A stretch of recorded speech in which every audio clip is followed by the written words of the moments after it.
को powered by Vimal. Vimal बोलो जुबा केसरी. कोकण पदवीधर मतदारसंघाची निवडणूक जी आहे ती रंगतदार अवस्थेत या ठिकाणी आलेली पाहायला मिळते आहे. कारण यावेळेचा सामना हा भाजप विरुद्ध काँग्रेस असा असणार आहे. यावेळेला रिंगणामध्ये शिवसेना या ठिकाणी नसणार आहे. या संदर्भात बोलण्यासाठी आपल्यासोबत भाजपचे उमेदवार निरंजन डावखरे सर आहेत. डावखरे सर, खऱ्या अर्थानं बघितलं तर तिसऱ्यांदा तुम्ही हॅट्रिक या ठिकाणी साधणार का, काय वाटतंय? नाही, निश्चितपणे या मतदारसंघामध्ये आपल्याला कल्पना आहे की महायुतीच्या कार्यकर्त्याचं जे नेटवर्क आहे ते फार मोठं आहे आणि त्याच्यामुळे ठाणे असेल, रायगड असेल, रत्नागिरी, सिंधुदुर्ग, पालघर या पाचही जिल्ह्यांमध्ये महायुतीची जी ताकद आहे त्याच्यावरती निश्चितपणे या मतदारसंघामध्ये पुन्हा एकदा महायुतीचाच विजय होईल हा विश्वास मला आहे. हॅट्रिक साधणार यावेळेला? निश्चितच. यावेळेला पारंपरिक शिवसेना या ठिकाणी उमेदवारीसाठी नाही आहे, काँग्रेस समोर आहे. अशा परिस्थितीमध्ये नेमकी स्ट्रॅटजी काय असणार आहे?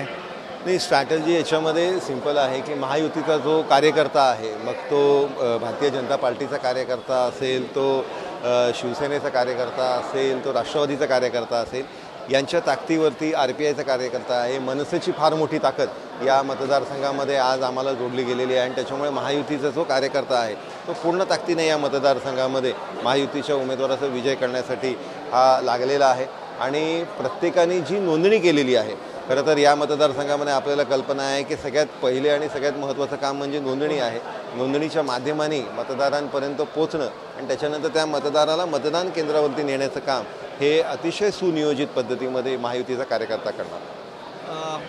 भाजपला ही जागा जिंकता येऊ नये म्हणून शिवसेना म्हणजे उद्धव बाळासाहेब ठाकरे सेना एक पाऊल मागे आलेली आहे आणि त्यामुळे काँग्रेसला या ठिकाणी उमेदवारी दिल्याचं बोललं जातं आहे. या स्ट्रॅटजीकडे कसं बघता की जेणेकरून या सीट सहजपणे भाजपला मिळू नये म्हणून उद्धव बाळासाहेब ठाकरे सेना या पद्धतीने स्ट्रॅटजी खेळते? नाही, मुळात त्यांची स्ट्रॅटर्जी काय आहे त्यांनाच त्याच्याबद्दल जास्त कल्पना असेल, पण आमची महायुतीची जी ताकद आहे म्हणजे मुळात तर या मतदारसंघामध्ये कार्यकर्त्याच्याच जीवावरती खरं तर हा मतदारसंघ जिंकता येतो आणि ज्यावेळेस महायुतीचे सर्वच कार्यकर्ते ताकदीने या मतदारसंघामध्ये आपल्याला उतरताना दिसत आहेत, त्याच्यामुळे या मतदारसंघामध्ये विजय हा निश्चितपणे माझा. काँग्रेसचं आव्हान वाटतंय?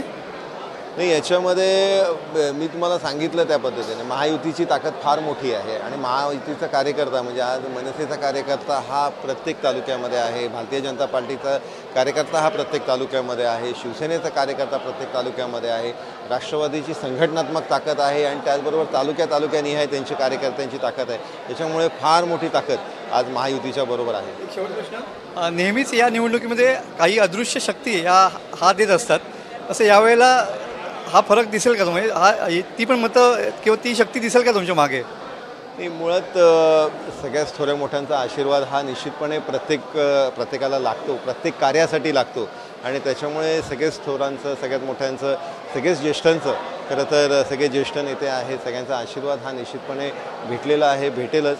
आणि त्याहून जास्त जो कार्यकर्ता आज राबतोय मतदारसंघामध्ये, कारण उमेदवार सगळ्या ठिकाणी नाही पोचू शकत, त्याच्यामुळे कार्यकर्ता हा उमेदवार म्हणून ज्यावेळेस पोचतो त्यावेळेसच खऱ्या अर्थाने विजय या मतदारसंघामध्ये प्राप्त करता येतो. आपला विजय नक्की होईल असं ठाम विश्वास जो आहे तो निरंजन डावखरे यांनी व्यक्त केलेला पाहायला मिळतोय. कॅमेरामन समित गजनेसह मी मनोज डेले, TV9 मराठी, रत्नागिरी. को पावर्ड बाय विमल. विमल बोलो जुबा केसरी.